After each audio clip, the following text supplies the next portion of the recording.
No, if you envy Bill a bit, this second act that he has. Oh, no, I think it's I think the Want to do world's anything else? But I think the world's a better place because Bill realized that his goal isn't to be the richest guy in the cemetery, right? That's a good thing, and so he's doing a lot of good with the money that he made. You know, I'm sure Bill was like me in this way. I mean, I grew up fairly middle class, lower middle class, and I never really cared much about money.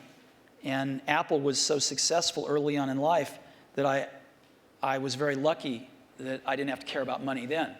And so I've been able to focus on work and then later on my family. And I sort of look at us as two of the luckiest guys on the planet because we found what we loved to do and we were at the right place at the right time. And we've gotten to go to work every day with super bright people for 30 years and do what we love doing. And so it's hard to be happier than that. You know, your family and that.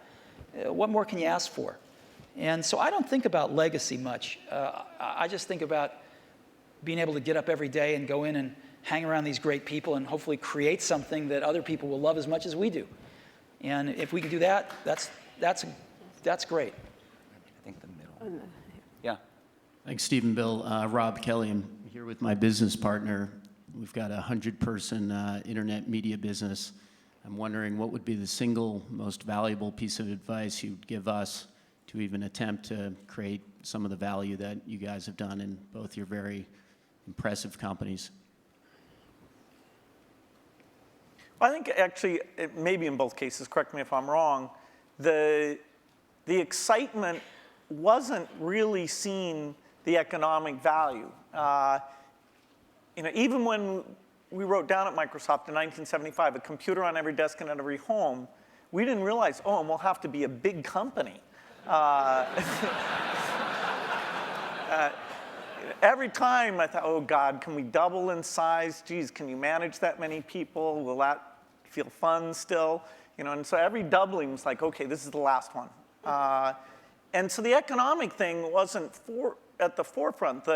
The idea of being at the forefront and seeing new things and things we wanted to do and being able to bring in different people who are fun to work with, eventually with a pretty broad set of skills, and figuring out how to get those people, those broad skills to work well together has been one of the greatest challenges. You know, I've made more of my mistakes in that area maybe than anywhere, but you know, eventually getting some of those teams to work very well together. So it's, you know, I think it's a lot about the people and the passion, and it's amazing that the business worked out the way that it did. Yeah. People say you have to have a lot of passion for what you're doing, and it's totally true. And the reason is because it's so hard that if you don't, any rational person would give up. It's really hard, and you have to do it over a sustained period of time. So if you don't love it, if you're not having fun doing it and you don't really love it, you're going to give up. And that's what happens to most people, actually. If you really look at the ones that ended up, you know, being successful, unquote, in the eyes of society and the ones that didn't, oftentimes it's the ones that are successful loved what they did so they could persevere when it got really tough. And the ones that didn't love it quit because they're sane, right? Who would want to put up with this stuff if you don't love it? So it's a lot of hard work, and it's a lot of worrying constantly. And if you don't love it, you're going to fail. So you got to love it. You got to have passion.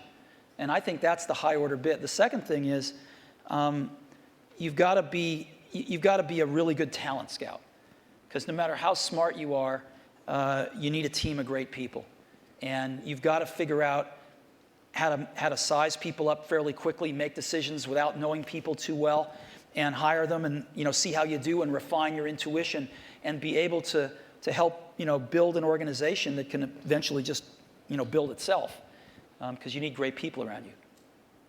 Thank you. Liz Beyer, question, I guess it's historical curiosity. You approach the same opportunity so very differently. what did you learn about running your own business that you wished you had thought of sooner or thought of first by watching the other guy? Oh, I'd give a lot to have Steve's taste.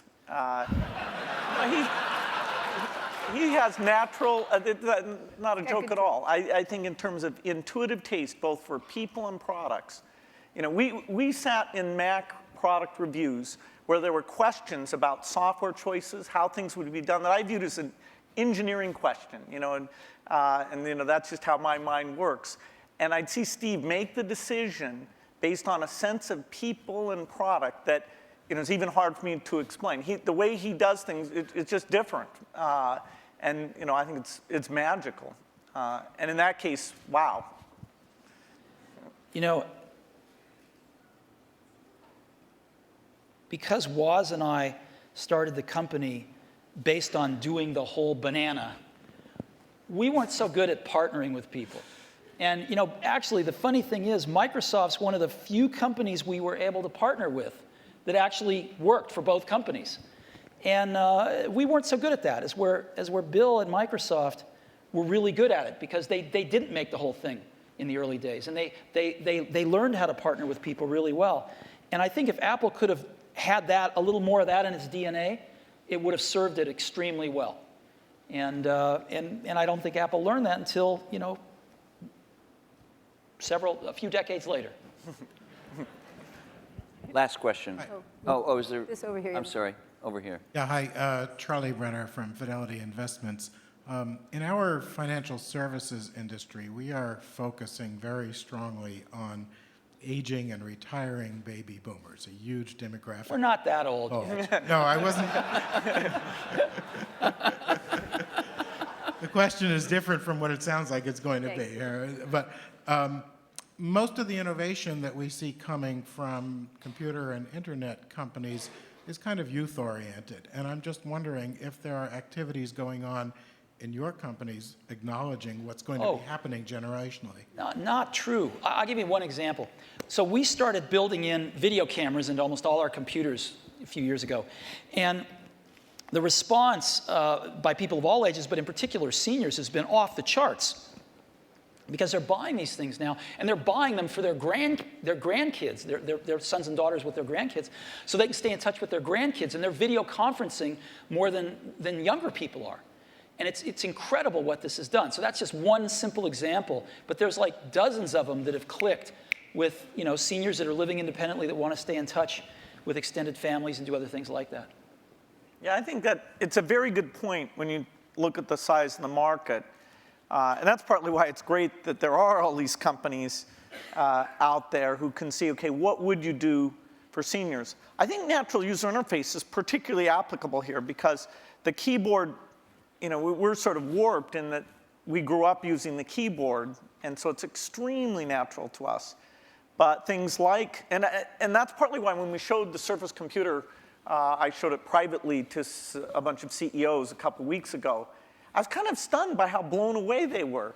But their ease of navigation is just not the same. And when they saw that, the idea that they could organize their photo album, it meant more to them than it did to me. I'll give you another example.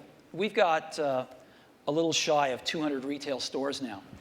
And one of the things the stores are doing is personal training now. It's called one-to-one. And we are up to now a run rate of 1 million personal training sessions. They last an hour per year. 1 million per year. You only started a little while ago, right? Yeah. We started about a year ago.